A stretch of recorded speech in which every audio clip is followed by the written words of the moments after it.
आज हम ये देखेंगे कि बीपीएम को अगर एक्सेस कैश अपने लेखा कार्यालय को भेजना हो, बीओ के द्वारा एसओ को नकदी भेजनी हो तो उसका तरीका क्या होगा। सबसे पहले हम IMAP में लॉगिन कर लेंगे। हमारा डे बिगिन हो चुका है। जहाँ से हम कैश की रिक्वेस्ट डालते हैं कैश एंड स्टाम्प में जाके, ठीक उसी प्रकार हम यहाँ पर कैश एंड स्टाम्प पर क्लिक करेंगे। कैश एंड स्टाम्प पर क्लिक करके कुछ इस प्रकार की स्क्रीन खुल के आती है। तो पहला ऑप्शन जो दिया गया है कैश रिक्वेस्ट की, अर्थात हमें जब लेखा कार्यालय से कैश मंगाना होता है। दूसरा है कैश रेमिटेंस, अर्थात कैश का भुगतान, अर्थात जब हमें कैश लेखा कार्यालय को भेजना है तो हम कैश रेमिटेंस पर क्लिक करेंगे। कैश रेमिटेंस पर क्लिक होने पर इस प्रकार की स्क्रीन खुल के आएगी। पहला कॉलम अमाउंट का होता है, वहाँ पर हम वो धनराशि लिख देंगे जो हम लेखा कार्यालय को भेज रहे हैं।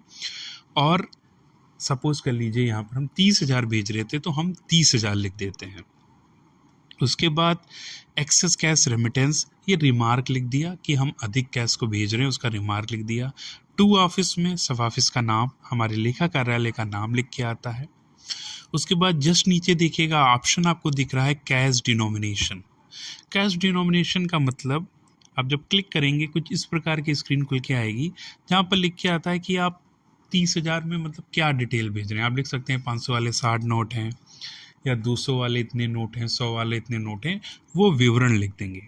उसके बाद आप सबमिट पर क्लिक कर दोगे। जैसे सबमिट पर क्लिक करोगे इस प्रकार का मैसेज आएगा, क्या आप 30,000 रुपये का रेमिटेंस कर रहे हैं। आप यस पर क्लिक कर दोगे।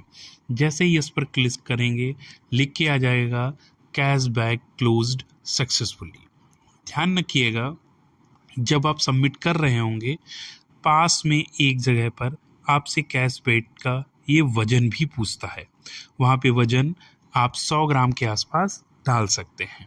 ये देखिए यहाँ पर आपका कैश डिनोमिनेशन के जस्ट नीचे कैश बैग वेट का ऑप्शन है। यहाँ पे आप जितना वजन हो आपका कैश बैग का वो डाल सकते हैं। इस प्रकार से लेखा कार्यालय में आपका एक्सेस कैश रेमिटेंस भी हो जाएगा। वहाँ उनको रिक्वेस्ट दिखने भी लगेगी जिसे वहाँ के ट्रेजरर के द्वारा अप्रूव कर लिया जाएगा।